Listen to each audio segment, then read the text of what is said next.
In contemplating the brutal siege of Mariupol, one cannot help but be drawn into a historical parallelism that is as illuminating as it is horrifying.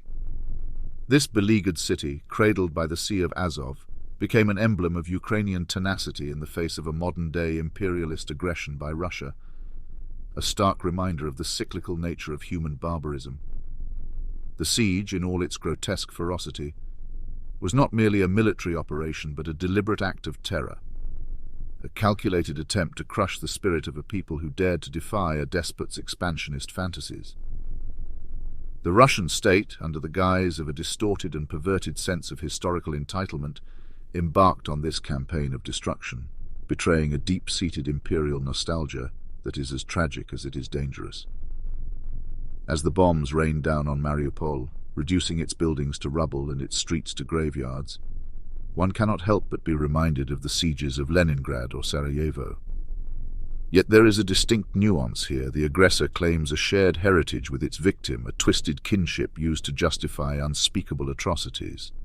This is not merely warfare, it is akin to fratricide, a violent repudiation of shared Slavic roots in favor of a chauvinistic nationalism that brooks no dissent.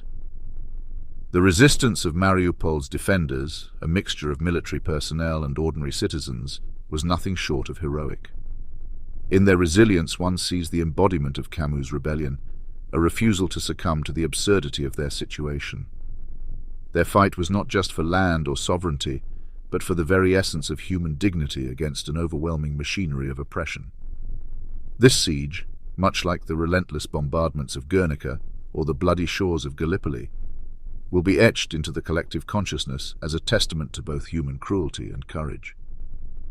The Russian leadership in their hubris failed to grasp a fundamental truth that history has repeatedly taught us, that the spirit of a people cannot be extinguished by bombs and bullets.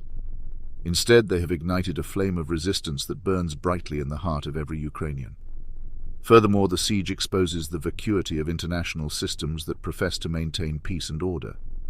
The United Nations, NATO, the European Union.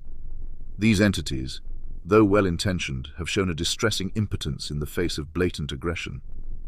Their failure to act decisively is not just a diplomatic blunder. It is a moral failing, a betrayal of the very principles upon which they were founded.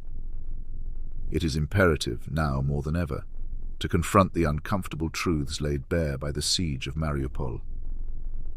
It challenges us to examine the depths of human depravity, the ease with which we resort to violence to settle our differences. It demands of us to re-evaluate our notions of power, sovereignty, and the rights of nations and individuals.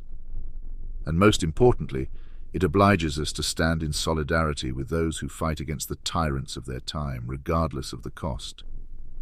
In the final analysis, the siege of Mariupol is not just a Ukrainian tragedy, it is a human tragedy. It is a stark reminder of the fragility of our civilization and the perils of unchecked power. It is a call to action, a clarion call for the defenders of liberty and justice worldwide to rise and assert that such acts of barbarism will not be tolerated, that the light of freedom, once kindled, cannot be smothered by the shadows of tyranny.